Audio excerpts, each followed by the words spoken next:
नमस्कार विद्यार्थी मित्रांनो, ग्रोइंग स्टुडंट्स या यूट्यूब चॅनलमध्ये आपलं सर्वांचे स्वागत आहे।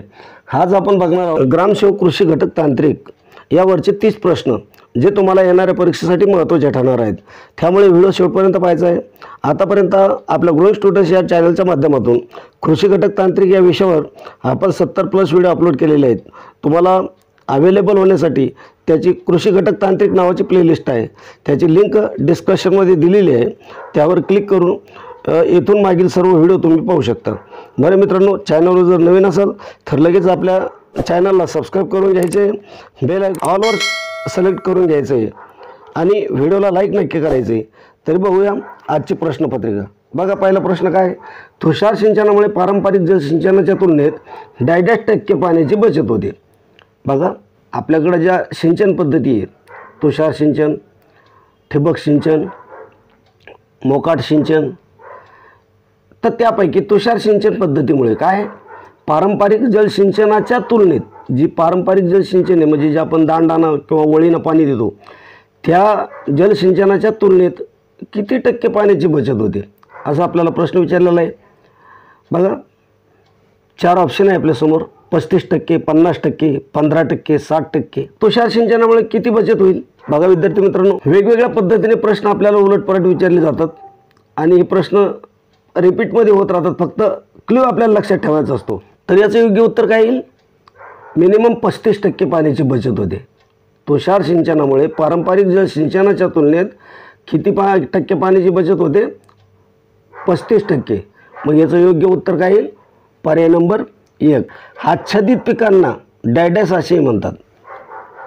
आच्छादित पिकं जे असतात ना त्यांना काय म्हणतात असं आपल्याला त्यांनी विचारले। बघा, जोर खते, हिरवळीचे खते, कंपोस्ट खते, भर खते किंवा नैसर्गिक खते काय म्हणतात? आच्छादित पिकांना डॅडॅस असे म्हणतात। काय म्हटलं जातं असं? खतं तर आपल्याला माहिती आहे, कंपोस्ट खत कशाला म्हणावं, हिरवळीचं खत कशाला म्हणावं, भर खत कशाला म्हणावं, जोर खत काय असते? तर त्यापैकीच हा प्रश्न आहे। काय उत्तर येईल याचं? तर याचं योग्य उत्तर आहे आच्छादित पीक, हिरवळीचे खतं। पर्याय नंबर 2 हे त्याचं योग्य उत्तर आहे। पुढचा प्रश्न पहा, भारतातील शेती सिंचनाचा सर्वात मोठा स्रोत कोणता आहे? भारतामधलं विचारले आपल्याला। तलाव, नदी, कालवे, विहिरी, कोणता मोठा स्रोत आहे? हा प्रश्न रिपीट आहे। मी हा प्रश्न ऑलरेडी याच्यापूर्वीच्या व्हिडिओमधून घेतलेला आहे, परंतु महत्त्वाचा क्वेश्चन आहे म्हणून हा पुन्हा घेतलेला आहे। हा आपण या ठिकाणी कन्फ्यूज होऊ शकतो। तर बघा, मोठा स्रोत जो आहे तो आहे विहीर सिंचन, हा सर्वात मोठा स्रोत आहे भारतामध्ये। तरी विद्यार्थी मित्रांनो, आतापर्यंत आपण जर आपल्या ग्रोइंग स्टुडंट्स या यूट्यूब चॅनलला जर सबस्क्राईब केलं नसेल तर लगेच सबस्क्राईब करून घ्यायचं आहे। काही शंका असतील तर कमेंट बॉक्समध्ये नक्की कळवा आणि व्हिडिओला लाईक नक्की करत चला। पुढचा प्रश्न आपण बघूया, वर्षभर एकाच दिशेने वाहणाऱ्या वाऱ्यांना डॅडॅश असे म्हणतात। तर आजचे प्रश्न आपण मिक्स पद्धतीने घेत आहोत। काय, काही प्रश्नावर आपण विश्लेषण देऊ तर काही ताबडतोब उरकत चालू, कारण प्रश्न जास्त आहे। वर्षभर एकाच दिशेने वाहणाऱ्या वाऱ्यांना डॅडॅश म्हणतात। काय म्हणतात? चिनुक वारे म्हणतात, मान्सून वारे म्हणतात, ग्रही वारे म्हणतात का स्थानिक वारे म्हणतात? वर्षभर एकाच दिशेने वाहणारे काय म्हणणार त्याला? योग्य उत्तर काय येईल त्याचं? पर्याय नंबर 3 ग्रही वारे। वर्षभर एकाच दिशेने वाहणाऱ्या वाऱ्यांना ग्रही वारे असे म्हटले जाईल। पुढच्या प्रश्नाकडे वळूया, किसान क्रेडिट कार्ड योजनेची सुरुवात केव्हा झाली? IMP प्रश्न आहे। 4 ऑप्शन तुम्हाला दिलेले, किसान क्रेडिट कार्ड योजनेची सुरुवात केव्हा झाली? बघा, या 4 ऑप्शनपैकी तुमचं उत्तर काय असू शकतं किंवा तुम्हाला या व्हिडिओमध्ये किती प्रश्नाचं उत्तर बरोबर देता येतं ते मला कमेंटमध्ये नक्की कळवा। आणि तसेच एखाद्या प्रश्नाचं उत्तर जर माझ्याकडून गलत होत असेल तर त्याचं योग्य उत्तर कमेंटमध्ये कळवा आणि व्हिडिओला लाईक नक्की करत चला। किसान क्रेडिट कार्ड 1998-99, 1997-98, 1999, 2001 कधी सुरुवात झालेली आहे? पटापट उत्तर द्यायचे। बघा, 1998-99 ऑप्शन क्रमांक 1 हे त्याचं उत्तर आहे। किसान क्रेडिट कार्ड योजनेचा उद्देश काय आहे असा प्रश्न जर तुम्हाला आला तर ते जास्त महत्त्वाचं आहे. काय किसान क्रेडिट कार्डचा उद्देश काय आहे? तर बघा, शेतकऱ्यांना वेळेवर कर्ज पुरवठा उपलब्ध व्हावा यासाठी किसान क्रेडिट कार्ड प्रोव्हाइड केले जाते. कशासाठी? की शेतकऱ्यांना वेळेवर कर्जाचा उपलब्ध व्हायला पाहिजे. ज्यानुसार की जे शेतकरी आहेत या शेतकऱ्यांना अल्पमुदतीचं कर्ज वेळेवर उपलब्ध होईल, जेणेकरून त्याची जी नड आहे म्हणजे शेतकऱ्यांची जी गरज आहे ती लवकरात लवकर पूर्ण होईल. त्यासाठी व्यापारी बँका क्रेडिट कार्डनुसार पेमेंट देणं हे बंधनकारक आहे. काय? शेतकऱ्यांची जी गरज आहे ती लवकरात लवकर पूर्ण होण्यासाठी व्यापारी बँकांना काय क्रेडिट कार्डनुसार पेमेंट देणे बंधनकारक केलेलं आहे. यासाठी किसान क्रेडिट कार्ड योजना सुरू केलेली आहे, जी की ऑगस्ट 1998ला ही योजना सुरू झालेली आहे. कोणती? किसान क्रेडिट कार्ड. चला पुढचा प्रश्न बघूया. 2,4-D तणनाशक जमिनीत डॅश दिवस अवशेष स्वरूपात राहते. आता आपल्याला माहिती आहे 2,4-D हे काय आहे? हे आपण फवारलं तर त्याचे अवशेष जमिनीमध्ये किती दिवस राहतात असं त्यांनी विचारलेलं आहे. आता 2,4-D हे काय? तणनाशक आहे, की म्हणजे आपण जे मालामधले गवत मारण्याचं काम ते करते. म्हणजे त्यामुळं काय होतं? खुरपणीचा ताण कमी होतो. हे जे तणनाशक पर्याय 14 ते 30 दिवस, 35 ते 45 दिवस, 46 ते 60 दिवस, 61 ते 75 दिवस. किती दिवस जमिनीवर अवशेष राहतात बरं? त्याचं योग्य उत्तर आहे मित्रांनो पर्याय नंबर 1, 14 ते 30 दिवस. पुढचा प्रश्न आपण लगेच पाहूया. आम्ल आणि विम्ल निर्देशांक पट्टा, त्याला आपण काय म्हणतो? pH व्हॅल्यू डॅशपर्यंत असतो. त्या व्हॅल्यू कितीपर्यंत असतो? आम्ल विम्लचा निर्देशांक पट्टा कितीपर्यंत असतो? 1 ते 14, 4 ते 18, 6 ते 12, वरीलपैकी नाही. कितीपर्यंत असतो? बघा, याचं योग्य उत्तर आहे पर्याय नंबर 1, 1 ते 14 इतका असतो. काय? आम्ल विम्ल निर्देशांक पट्टा किती असतो? 1 ते 14 इतका असतो. पुढचा प्रश्न आपण बघूया. बघा विद्यार्थी मित्रांनो, आपल्या व्हिडिओमध्ये काही प्रश्न हार्ड आहे, काही मीडियम आहे आणि काही सिंपल आहे. त्याकरता काय करायचं? प्रश्न नीट वाचायचा, ऑप्शनसुद्धा नीट वाचून घ्यायचं. म्हणजे मग आपल्याला काय प्रश्नाचं काय आशय आहे तो लक्षात येऊन जातो. बघा पुढचा प्रश्न काय आहे? भारतीय संविधानाच्या कोणत्या भागात पंचायत राज संस्थेचे स्वयंशासनाच्या संस्था असे वर्णन आहे? संविधानाच्या कोणत्या भागामध्ये ज्या पंचायत राजच्या संस्था आहे त्याला स्वयंशासनाच्या संस्था असे वर्णन आहे? 73वी घटनादुरुस्ती, मूलभूत हक्क, उद्देशपत्रिका, राजनीतीची मार्गदर्शक तत्वे कोणत्या भागात आहे? तर बघा 4 ऑप्शन तुमच्या समोर आहेत. जे लोक व्हिडिओ बघत आहेत त्यांनी आन्सर देण्याचा प्रयत्न करा, चुकलं तरी हरकत नाही. आणि आपण प्रश्न घेताना थोडं डिटेलमध्ये जाऊन पटापट घेऊयात, जेणेकरून तुमचं एक रिव्हिजनसुद्धा होणार आहे. तर बघा हे जे क्वेश्चन आहेत ना, तरी क्वेश्चन काय काय सांगतं? स्वयंशासनाच्या संस्था असं वर्णन कुठं आहे? म्हणजे स्थानिक स्वराज्य संस्थाबाबत तरतूद कुठं आहे असं त्याला म्हणायचं. थोडक्यात सांगायचं झालं तर असं त्याचा अर्थ आहे. काय अर्थ आहे त्याचा? स्वराज्य संस्थाबाबत तरतूद कुठं आहे? तर बघा आपली जी घटनादुरुस्ती आहे कोणती? 73वी घटनादुरुस्ती. आणि 73व्या घटनादुरुस्तीने काय केलं? तर पंचायत राज जे आहे ना, पंचायत राज म्हणजे आपल्या स्थानिक स्वराज्य संस्था यांना घटनात्मक दर्जा दिला. कशाला? 73व्या घटनादुरुस्तीने कोणाला? ग्रामीण स्थानिक स्वराज्य संस्था. आणि 74व्या घटनादुरुस्तीनुसार शहरी स्थानिक स्वराज्य संस्थांना घटनात्मक दर्जा मिळालेला आहे. तर त्यामुळे काय होईल? ऑप्शन 1 येईल का? तर ऑप्शन क्रमांक 1 हे नाही, 73वी घटनादुरुस्ती नाहीच आहे. बघा नंतर मूलभूत हक्क आहे. भारतीय संविधानाचे कलम 12 पासून ते 35 पर्यंत मूलभूत हक्काची तरतूद आहे. जर आपला कन्सेप्ट दुसरा आहे मूलभूत हक्क, तर भारतीय संविधानामध्ये कलम 12 पासून तर 35 पर्यंत काय आहे? मूलभूत हक्कांची तरतूद आहे. पण मूलभूत हक्कात कुठे पंचायत राज स्थापन करण्याबाबतची तरतूद नाही. ठीक आहे, मग पंचायत राज स्थापन करणे हा आपला मूलभूत हक्क नाही, होऊ शकत नाही. त्यामुळे हे सुद्धा ऑप्शन नाही आहे. म्हणजे ऑप्शन क्रमांक 2 हे सुद्धा तुमचं उत्तर नाही आहे. बघा उद्देशपत्रिका, मग उद्देशपत्रिका काय? पंडित जवाहरलाल नेहरू यांनी 13 डिसेंबर 1946ला विधिमंडळामध्ये जेव्हा जी संविधान सभा होती त्यामध्ये मांडली होती, त्यातील ॲक्झॅक्ट म्हणजे तो ठराव संमत कधी केला होता तर 22 जानेवारी 1947ला. हे सुद्धा त्याचं उत्तर नाही आहे. मग नेक्स्ट बघा, राज्यनीतीची मार्गदर्शक तत्वे म्हणजे काय? DPSP, आपण त्याला रिसॉर्ट मार्गदर्शन तत्वे म्हणतो. तर या मार्गदर्शक तत्वे किती आहेत तर कलम 36 पासून 51 पर्यंत आपल्या संविधानाचं कलम 36 ते 52 मध्ये मार्गदर्शक तत्वाचा समावेश आहे. आणि नक्कीच कलम 40 म्हणजे आर्टिकल 40 म्हणजे 40 काय सांगतं? पंचायत राज स्थापन करण्याबाबत राज्यांनाही निर्देश आहे की पंचायत राज स्थापन करावी. कंपल्शन आहे का? कंपल्शन नाही आहे, पण स्थापन करावं. का? तर राज्याचा विकास व्हावा यासाठी. तर आपण त्यानंतर प्रत्येक राज्यांनी 1959 पासून काय 1959ला नागौर प्रांत आहे राजस्थानमध्ये, तिथे पहिले पंचायत राज स्थापन झालं. तेव्हापासून तर आतापर्यंत सगळ्या राज्यामध्ये पंचायत राजची स्थापना झालेली आहे. आणि 73व्या घटना दुरुस्तीनुसार त्याला संविधानामध्ये जो घटनात्मक दर्जा आहे तो त्याला मिळालेला आहे. म्हणून या प्रश्नाचं उत्तर काय? पर्याय क्रमांक 4. ठीक आहे, चला पुढचा प्रश्न पाहूया.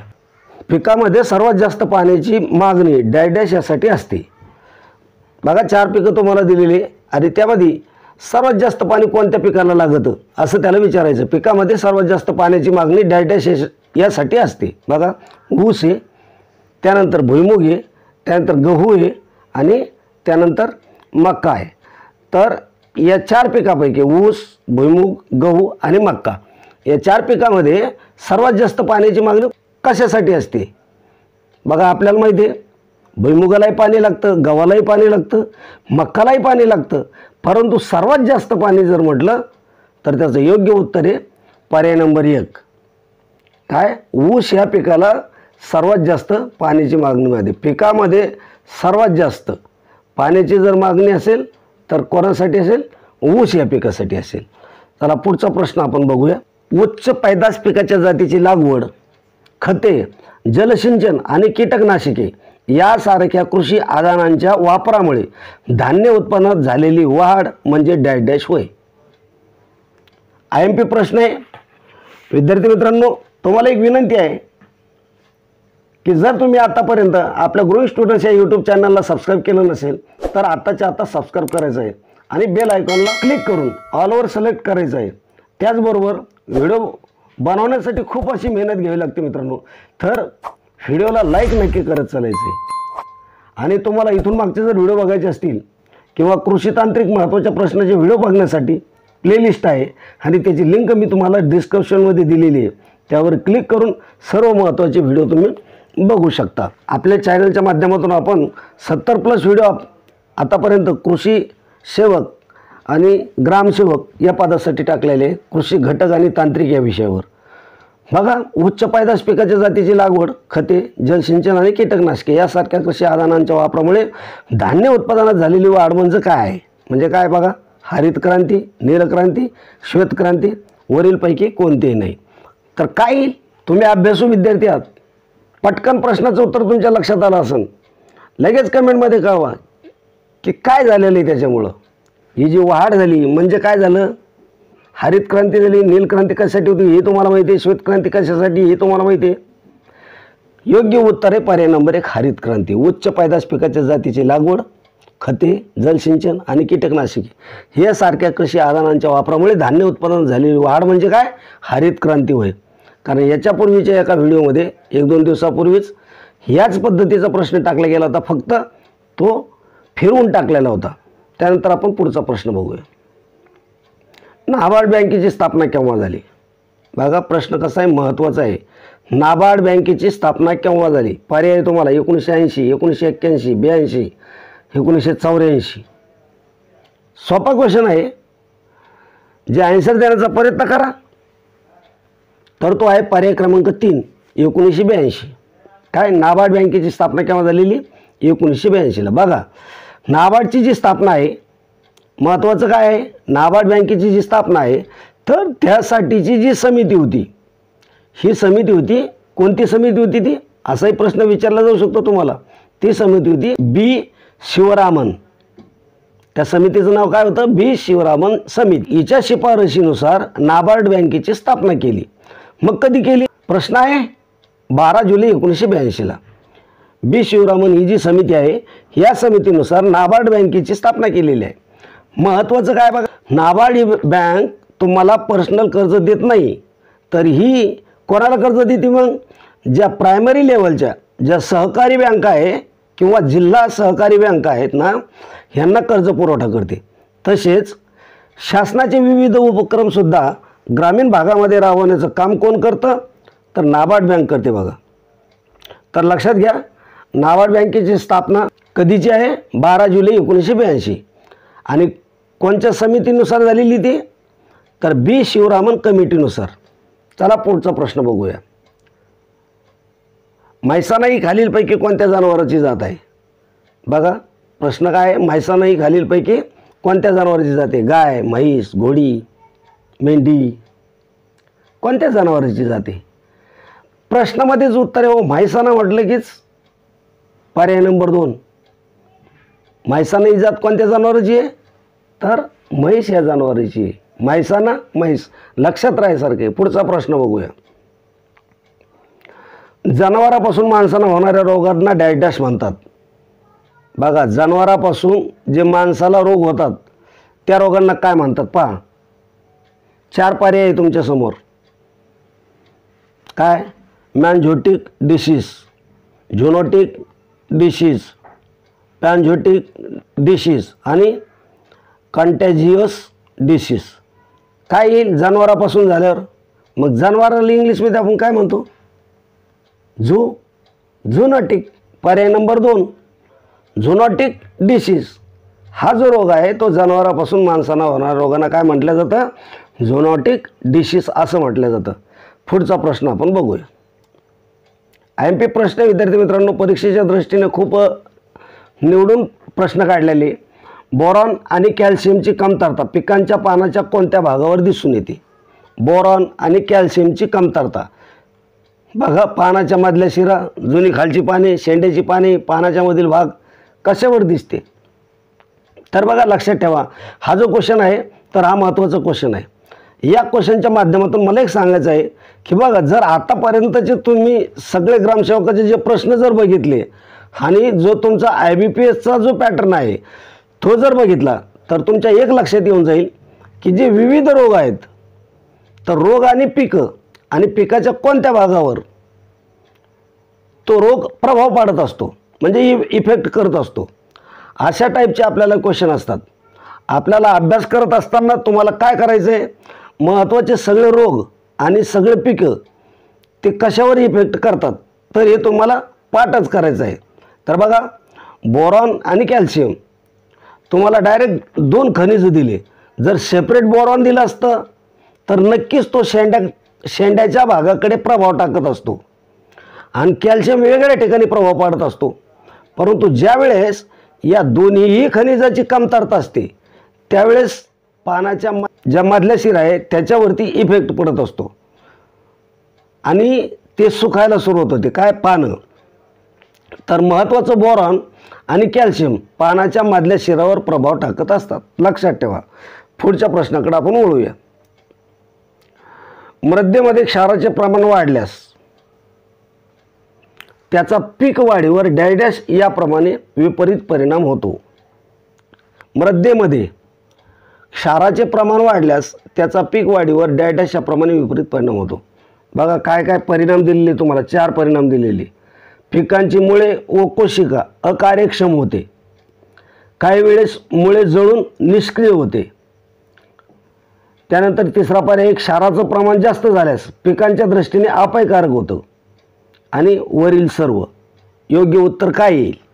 मृदेमध्ये क्षाराचं प्रमाण जर वाढलं तर त्याचा कोणता परिणाम पिकावर होणार आहे. बघा 4 पर्याय तुमच्या समोर आहे आणि 4 पर्यायापैकी तुम्हाला उत्तर द्यायचं आहे. काय होईल, मृदेमध्ये क्षाराचं प्रमाण वाढलं कोणता परिणाम होईल, मग पिकांची मुळे व कोशिका अकार्यक्षम होणे. 1, 2, 3 हे जे 3 परिणाम दिलेले हे वरील सर्व, म्हणजे याचं योग्य उत्तर काय, पर्याय नंबर 4. मृदेमध्ये क्षाराचं प्रमाण वाढल्यास त्याचा पीक वाढीवर याप्रमाणे विपरीत परिणाम होतात. तर कशाप्रमाणे? हे जे तिन्ही ऑप्शन तुम्हाला दिलेले याप्रमाणे पिकावर त्याचा परिणाम होतो. पुढच्या प्रश्नावरकडे आपण वळूया. महिलांना विधिमंडळामध्ये 33% आरक्षण देण्यासाठी संविधानाची कितवी घटना दुरुस्ती करण्यात आलेली आहे? IMP प्रश्न आहे. महिलांना विधिमंडळामध्ये 33% आरक्षण देण्यासाठी संविधानाची कितवी घटना दुरुस्ती करण्यात आलेली आहे? ऑप्शन काय पहा. 105वी घटना दुरुस्ती, 106वी घटना दुरुस्ती, 107वी घटना दुरुस्ती, 108वी घटना दुरुस्ती. 4 ऑप्शन तुमच्यासमोर आहे आणि त्यापैकी तुम्हाला योग्य उत्तर द्यायचं आहे. तर जे लोक व्हिडिओ पाहत आहेत त्यांनी पटापट उत्तर द्यायचं आहे आणि व्हिडिओला लाईक नक्की करायचं. तर बघा काय आहे. तर आपल्या भारतामध्ये आपल्याला स्वातंत्र्य मिळालं कधी मिळालं? 1947 म्हणजे 1947. तेव्हापासून संसदेमध्ये आणि राज्य विधिमंडळामध्ये अजूनही महिलांसाठी आरक्षणाची तरतूद नाही आहे. पण आत्ता रिसेंटली केंद्र शासनाने जे विधेयक आणलं त्या विधेयकाचा क्रमांक किती होता? तर बघा 128 म्हणजे 128. 128वे घटना दुरुस्ती विधेयक. विधेयक म्हणजे बिल होतं. आपल्याला प्रश्न काय विचारला? कोणती घटना दुरुस्ती? बिल नाही विचारलं. तर बघा जे 128वे घटना दुरुस्ती विधेयक होतं त्यानुसार लोकसभा आणि राज्यसभा विधानमंडळामध्ये महिलांसाठी 33% आरक्षण ठेवण्याची तरतूद करण्यात आलेली आहे. आणि त्यासाठी जी घटना दुरुस्ती केली गेली होती ती आहे 108वी घटना दुरुस्ती. म्हणजे 108वी घटना दुरुस्ती कशानुसार दिली? तर 128वे घटना दुरुस्ती विधेयक आहे ना त्यानुसार केलेली आहे. आणि नक्कीच हे जे 33% आरक्षण आहे तर यानंतर होणारी जनगणना आहे त्यानंतर हे आरक्षण लागू होणार आहे. त्याला अजून बराचसा अवधी आहे परंतु हे विधेयक पास झालेलं आहे. तर महत्त्वाचं विधेयक आहे आणि आपल्याला जे विचारलेलं आहे त्याचं उत्तर काय आहे? मग पर्याय नंबर 4. चला नेक्स्ट क्वेश्चन पाहूया. कृषी विभागाच्या भेट व प्रशिक्षण योजनेचे जनक डॅश यांना म्हटले जाते. बघा कृषी विभागाच्या भेट व प्रशिक्षण योजनेचे जनक कोणाला म्हटलं जातं? बघा Norman Borlaug, SM Swaminathan, Verghese Kurien, Daniel Benor. या 4 पैकी कोणाला म्हटलं जातं? आता तुम्हाला यापैकी बरेचशा प्रश्नाचं ज्ञान असेल. नॉर्मन बोरलॉग कोण होते?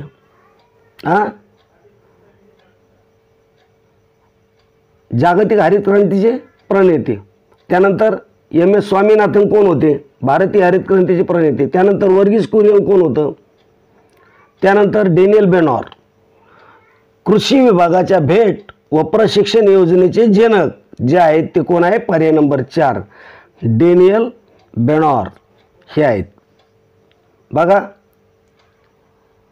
खाली काय दिले? हरित क्रांतीचे जनक आपण कोणाला म्हणतो? MS स्वामीनाथन यांना म्हणतो. पुढचा प्रश्न आपण बघूया. खोडवा पीक पद्धतीमध्ये डॅश या विविध प्रणाली आहेत. खोडवा जी पीक पद्धत आहे यामध्ये कोणत्या विविध प्रणाली आहेत असं त्याने आपल्याला विचारलेले. बघा संमिश्र शेती, पट्टा शेती, सहचारी शेती आणि आलटून पालटून शेती वरील सर्व. खोडवा पीक पद्धतीमध्ये कोणत्या प्रणाली आहेत? बघा या 4 पैकी योग्य उत्तर काय येईल मित्रांनो? पटकन उत्तर द्यायचं कमेंटमध्ये. योग्य उत्तर आहे त्याचं पर्याय नंबर 3 सहचार्य शेती आणि आलटून पालटून शेती. खोडवा पीक पद्धतीमध्ये सहचार्य शेती आणि आलटून पालटून शेती या विविध प्रणाली आहेत. पुढचा प्रश्न आपण बघूया. विद्यार्थी मित्रांनो अजून जर तुम्ही आपल्या ग्रोइंग स्टुडंट्स या यूट्यूब चॅनलला जर सबस्क्राईब केलं नसेल तर लगेच सबस्क्राईब करून घ्यायचं आहे. बेल आयकॉनला ऑल करून ऑनवर सिलेक्ट करायचं आहे. आणि विद्यार्थी मित्रांनो व्हिडिओला लाईक नक्की करत चालायचे कारण तुमच्या लाईकमुळे चांगले प्रश्न काढून व्हिडिओ बनवण्यासाठी आम्हाला प्रोत्साहन मिळत असतं. पुढचा प्रश्न पहा काय? दुधाचे सर्वाधिक उत्पन्न देणाऱ्या परदेशी जातीच्या या शेळीला मिल्क क्वीन म्हणून ओळखले जाते. एकदम सोपा प्रश्न आहे. सर्वांना या प्रश्नाचं उत्तर येत असेल. दुधाचे सर्वाधिक उत्पन्न देणाऱ्या परदेशी जातीच्या, देशी नाही बरं, परदेशी जातीच्या डॅश या शेळीला मिल्क क्वीन म्हणून ओळखले जाते. बघा 4 पर्याय तुमच्या समोर. शेळी आहे, कोणकोणती? सानेन आहे, अंगोरा आहे, अल्पाईन आहे आणि मेरिनो आहे. मिल्क क्वीन म्हणजे तुम्हाला दुधाची राणी असं म्हणायला हरकत नाही. त्या शेळीला काय दुधाची राणी म्हटलं जातं. मग ही दुधाची राणी कोण आहे? यातले 2 नाही तर 3 क्वेश्चन रिपिटेशन असू शकते. जो आपला व्हिडिओ चालू आहे याच्यामध्ये 2 किंवा 3 प्रश्न नक्कीच रिपिटेशनमध्ये असू. तर बघा, दुधाचे सर्वाधिक उत्पन्न देणाऱ्या परदेशी जातीच्या ज्या शेळ्या आहेत, तर परदेशी विचारलेल्या आहेत, देशी नाही आहे. तर कोणती आहे? तर ती आहे सानेन. सानेन पर्याय नंबर 1. ही जी परदेशी जातीची शेळी आहे तर हिला मिल्क क्वीन असे म्हटले जाते. पुढचा प्रश्न आपण बघूया. महाराष्ट्रात सर्वाधिक पाऊस कुठे पडतो? एकदम सोपे प्रश्न आहेत. महाराष्ट्रामध्ये सर्वाधिक पाऊस कुठे पडतो? महाराष्ट्रामध्ये विभाग दिलेले तुम्हाला, ठिकाण नाही दिलं, कोणत्या ठिकाणी पडतो असं नाही विचारलं. महाराष्ट्रात सर्वाधिक पाऊस कुठे पडतो? कोकण, मध्य महाराष्ट्र, पश्चिम महाराष्ट्र, विदर्भ, कोणत्या ठिकाणी पडतो? योग्य उत्तर काय येईल? सर्वांना माहिती आहे कोकण भागामध्ये महाराष्ट्रात सर्वाधिक पाऊस पडतो. मग कोकणामध्ये कोणती मृदा आढळते? याचं उत्तर तुम्ही मला कमेंटमध्ये द्या. कोकणामध्ये कोणती मृदा आढळते? कमेंट बॉक्समध्ये याचं उत्तर मला सांगा. आपण पुढच्या प्रश्नाकडे वळूया. बघा, खालीलपैकी जमिनीतील मायक्रोन्यूट्रिएंट्स कोणता आहे? जमिनीमध्ये जो मायक्रोन्यूट्रिएंट्स असतो तो कोणता आहे? बघा 4 पर्याय तुमच्या समोर आहे. व्हेरी IMP क्वेश्चन्स आहे. NPCU CA मायक्रोन्यूट्रिएंट विचारलं आहे, कोणता आहे? योग्य उत्तर आहे त्याचं पर्याय नंबर 4 CA हा जमिनीतील मायक्रोन्यूट्रिएंट्स आहे. पुढचा प्रश्न बघूया. राष्ट्रीय अन्न सुरक्षा अभियान डॅडच्या रब्बी हंगामापासून सुरू करण्यात आले आहे. IMP प्रश्न आहे. राष्ट्रीय अन्न सुरक्षा अभियान डॅडच्या रब्बी हंगामापासून सुरू करण्यात आले. अन्न सुरक्षा अभियान कधीपासून सुरू करण्यात आलं? 2007-8, 2006-7, 2008-9, 2009-10 कधीपासून सुरू करण्यात आलेलं आहे? हे काय जे राष्ट्रीय अन्न सुरक्षा अभियान आहे ना, हे एक महत्त्वाचं अभियान आहे. आणि नक्कीच अन्न सुरक्षा जो कायदा आहे, अन्न सुरक्षा जो कायदा आहे, तर तो कायदा 2013चा, जो की 10 सप्टेंबर 2013ला लागू झालेला आहे. कधी? 10 सप्टेंबर 2013ला लागू झालेला आहे. पण प्रश्न तुम्हाला काय विचारला आहे? राष्ट्रीय अन्न सुरक्षा अभियान. राष्ट्रीय अन्न सुरक्षा अभियान कधीचं आहे मग? तर चला पटापट तर याचं उत्तर द्या. पटकन याचं उत्तर द्यायचं आहे. काय? तर त्याचं एक्झॅक्ट उत्तर काय असेल? तर ते आहे 2007-8 पर्याय नंबर 1 2007-8. ठीक आहे. म्हणजे पर्याय क्रमांक 1 हे त्याचं उत्तर आहे. तर लक्षात घ्या, हे राष्ट्रीय अन्न सुरक्षा अभियान आहे. तर हे नेमकं कशासाठी राबवण्यात आलं होतं? महत्त्वाचं आहे, ध्यानात घ्या. हे जे अभियान हे कशासाठी राबवण्यात आलं होतं? तांदूळ, गहू आणि कडधान्य हे जे 3 पिकं आहे, तर याचं आपल्याला उत्पादन वाढवायचं होतं. कशाचं? तांदूळ, गहू आणि कडधान्य ह्याचं आपल्याला काय करायचं होतं? उत्पादन वाढवायचं होतं. किती वाढवायचं होतं? तर बघा, तांदूळ जे होतं त्याचं 10-10 लक्ष टनांनी किती पटीनं वाढवायचं होतं? तांदळाचं 10-10 लक्ष टनांनी आपल्याला उत्पादन वाढवायचं होतं. तेव्हा जे अस्तित्वात होतं त्यानुसार त्या पिरियडला. आणि गव्हाचं किती? 8-10 लक्ष टन, तांदळाचं 10, गव्हाचं 8-10 लक्ष टन आणि कडधान्य 2 दशलक्ष टन, म्हणजे एकूण 20 दशलक्ष टन आपल्याला अन्नधान्याची वाढ करायची होती. त्यासाठी काय केलं होतं? राष्ट्रीय अन्न सुरक्षा अभियान सुरू केलं होतं. कधी सुरू झालं? तर 2007-8 मध्ये. 2007-8 मध्ये हे अभियान सुरू झालेलं आहे. आणि कोणत्या हंगामापासून? तर रब्बी हंगामापासून, हे लक्षात ठेवा. कोणत्या हंगामापासून? रब्बी हंगामापासून. लक्षात ठेवा, हे पण खूप महत्त्वाचं आहे बरं का. रब्बी हंगामापासून हे अभियान सुरू झालेलं आहे. आणि राष्ट्रीय अन्न सुरक्षा जो कायदा आहे तो कधीचा आहे? तर तो कायदा आहे 2013चा, जो की 10 सप्टेंबर 2013 पासून लागू झालेला आहे. चला नेक्स्ट क्वेश्चन पाहूया. डॅडॅश मक्याची चाऱ्यासाठीची जात आहे. 4 पर्याय तुम्हाला दिलेले, 4 जाती आहे. आफ्रिकन टॉल, एलिफंटा, रेड मेच, ग्रीन मेच. यापैकी कोणती जात जी मक्याची चाऱ्यासाठी उपयोगात येते? प्रश्न आहे, डॅडॅश ही मक्याची चाऱ्यासाठीची जात आहे. द्या पटकन उत्तरेचं. योग्य उत्तर काय येईल? पर्याय नंबर 1, त्याला आपण आफ्रिकन टॉल म्हणतो. आफ्रिकन टॉल जी मक्याची जात आहे ती चाऱ्यासाठी उपयुक्त आहे. पुढचा प्रश्न लगेच घेऊया. बघा, सुवर्ण क्रांती कोणत्या पिकाशी संबंधित आहे? क्रांत्या तर तुम्ही पाहूनच ठेवलेल्या असतील, कारण मागे एका व्हिडिओमध्ये मी पूर्ण क्रांत्या तुम्हाला सांगितलेलं आहे. कोणती क्रांती कशाच्या उत्पादनात झालेली आहे. मग या ठिकाणी आपल्याला काय विचारले? सुवर्ण क्रांती कोणत्या पिकाशी संबंधित आहे? अन्नधान्य, तेलबिया, फळे, मसालावर्गीय पिके कोणत्या पिकाशी संबंधित आहे? योग्य उत्तर त्याचं द्यायचं आहे. आणि सर्वांना याचं उत्तर येतच असेल, कारण हे होऊन गेलेले. एव्हाना 1-2 वेळेस प्रश्न रिपिटेशनमध्ये सुद्धा येते. कधी धवल क्रांतीचे येतो, कधी श्वेत क्रांतीचा येतो, कधी सुवर्ण क्रांतीचा येतो, कधी काळ्या, कधी करड्या, वेगवेगळ्या क्रांत्यावर प्रश्न आपल्याला विचारत जाते.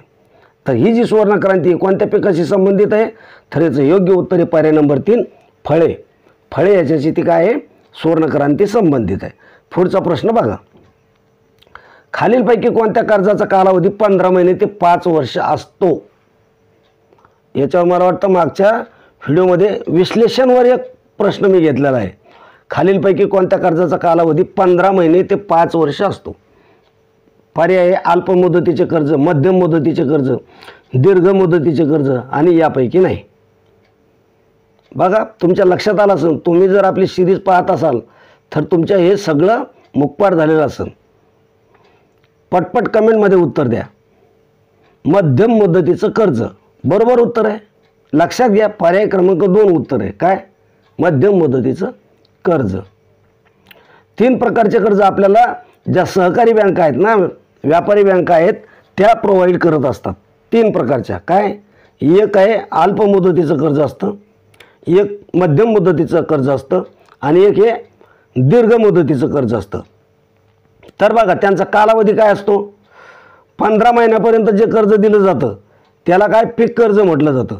जे 15 महिन्यापर्यंत कर्ज दिलं जातं त्याला पीक कर्ज म्हटलं जातं. म्हणजे क्रॉप लोन किती? 15 महिन्यापर्यंत. त्याचा कालावधी किती असतो? 15 महिन्यापर्यंत. आणि मध्यमसाठी जे मध्यम मुदतीचं कर्ज आहे त्याच्यासाठी 15 महिने ते 5 वर्षाचा हा कालावधी असतो. 15 महिने ते 5 वर्ष. आणि दीर्घ जे मुदतीचं कर्ज आहे 5 वर्षापेक्षा जास्त कालावधी. तर हे 3 प्रकारचे लोन असतात. अल्पकालीन, तर त्याचा उद्देश काय असतो की जे बियाणे जे काही आदानं असतात ते आदानं खरेदी करून आणि आपल्या जमिनीमध्ये सुधारणा करायची आहे किंवा पेरणी वगैरे करण्यासाठी हे पीक कर्ज असतं, ज्याचा कालावधी किती असतो? 15 महिने असतो.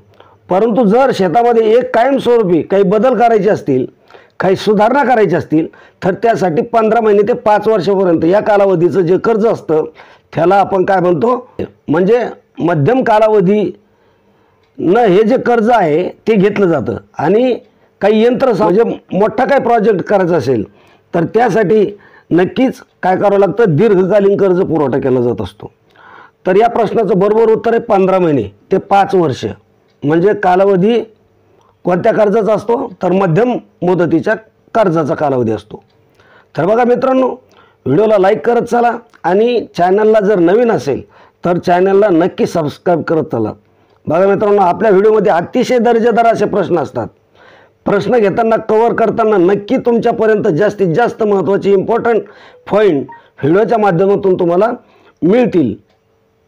असेच प्रश्न आपण या ठिकाणी टाकत असतो. त्यासाठी ते तुम्हाला भेटण्यासाठी काय करायचं? आपल्या ग्रोइंग स्टुडंट्स या यूट्यूब चॅनलला सबस्क्राईब करायचं आहे. पुढचा प्रश्न बघा. भारतीय कृषी अनुसंधान परिषदचे मुख्यालय डॅश डॅश येथे आहे. भारतीय कृषी अनुसंधान परिषद हिचं मुख्यालय कुठं आहे असं त्यांनी विचारलं आहे. म्हैसूर, बारामती, दिल्ली, हिसार कोण ठिकाणी आहे? भारतीय कृषी अनुसंधान परिषदेचं मुख्यालय. योग्य उत्तर काय येईल त्याचं? पर्याय नंबर 3 दिल्ली या ठिकाणी आहे. अनुसंधान परिषद जी आहे भारतीय कृषी अनुसंधान परिषद हिचं मुख्यालय कुठे आहे? तर दिल्ली या ठिकाणी आहे. पुढचा प्रश्न लगेच घेऊया आपण. खालीलपैकी कोणते मासे गोड्या पाण्यात सापडतात? IMP प्रश्न आहे. सुरमई, पापलेट, रोहू किंवा वरील कोणते असे 4 पर्याय आहे. सुरमई, पापलेट हे जे मासे आहे हे कुठं सापडतात? हे खाऱ्या पाण्यातील मासे आहे. सुरमई, पापलेट आपण जे म्हणतो हे जे मासे आहे हे कुठले? खाऱ्या पाण्यातील मासे आहे. मग गोड्या पाण्यात कोणते मासे आढळतात किंवा सापडतात? तर पर्याय नंबर 3 रोहू. हे रोहू नावाचे जे मासे आहे हे कुठे सापडतात? तर ते गोड्या पाण्यामध्ये सापडतात. पुढचा प्रश्न आपण लगेच घेऊया. विद्यार्थी मित्रांनो, हा प्रश्न घेण्या अगोदर मी तुम्हाला एक रिक्वेस्ट करतो, एक विनंती करतो की जर तुम्ही आतापर्यंत आपल्या ग्रोइंग स्टुडंट्स या यूट्यूब चॅनलला सबस्क्राईब केलं नसेल तर आत्ताच्या आत्ता सबस्क्राईब करायचं आहे आणि बेल आयकॉनला क्लिक करून ऑलवर सिलेक्ट करायचं आहे. त्याचबरोबर व्हिडिओ बनवण्यासाठी खूप मेहनत घ्यावी लागते मित्रांनो. तर प्लीज व्हिडिओला या ठिकाणी एक लाईक नक्की करा. आणि तुम्हाला इथून मागचे व्हिडिओ बघण्याचे असतील किंवा कृषी तांत्रिक महत्त्वाच्या प्रश्नाचे व्हिडिओ पाहण्यासाठी प्लेलिस्ट बनवलेली आहे आणि तिची जी लिंक आहे ती मी तुम्हाला डिस्क्रिप्शनमध्ये देत आहे. त्यावर क्लिक करून या मागचे सर्व व्हिडिओ तुम्ही बघू शकता. तर बघा पुढचा प्रश्न काय आहे. व्हिडिओला लाईक नक्की करत चला. ग्लुटेन हे प्रथिन कोणत्या पिकात असतं? ग्लुटेन हे जे प्रथिन आहे हे कोणत्या पिकामध्ये असतं? गहू, सोयाबीन, मक्का, तूर. चला उत्तर द्या. सोपा प्रश्न आहे. ग्लुटेन हे जे प्रोटीन आहे हे गव्हामध्ये आढळतं. कोणत्या पिकामध्ये आढळतं? गव्हामध्ये आढळतं. महत्त्वाचं आहे, आपण बरेच वेळेस जे वेगवेगळे प्रोडक्ट असतात ना त्यामध्ये ग्लुटेनचं प्रमाण आपण बघत असतो. तर हेच ते ग्लुटेन आहे की जे गव्हामध्ये आढळतं. तर यामध्ये जास्त एक्सप्लेनेशनची काही गरज नाही आहे. तर बघा विद्यार्थी मित्रांनो, आजच्या व्हिडिओमध्ये आपण याच ठिकाणी थांबणार आहोत. जर व्हिडिओ आवडला असेल तर त्याला लाईक नक्की करा. आपल्या चॅनलमध्ये सहभागी होण्यासाठी आपल्या चॅनलला सबस्क्राईब करून घ्या. बेल आयकॉनला ऑलवर सिलेक्ट करून ठेवा आणि आपल्या दोस्त मित्रांमध्ये व्हिडिओ जास्तीत जास्त शेअर करत चला. भेटूया पुढच्या व्हिडिओमध्ये असेच महत्त्वाचे पॉईंट घेऊन. तोपर्यंत जय हिंद, जय महाराष्ट्र.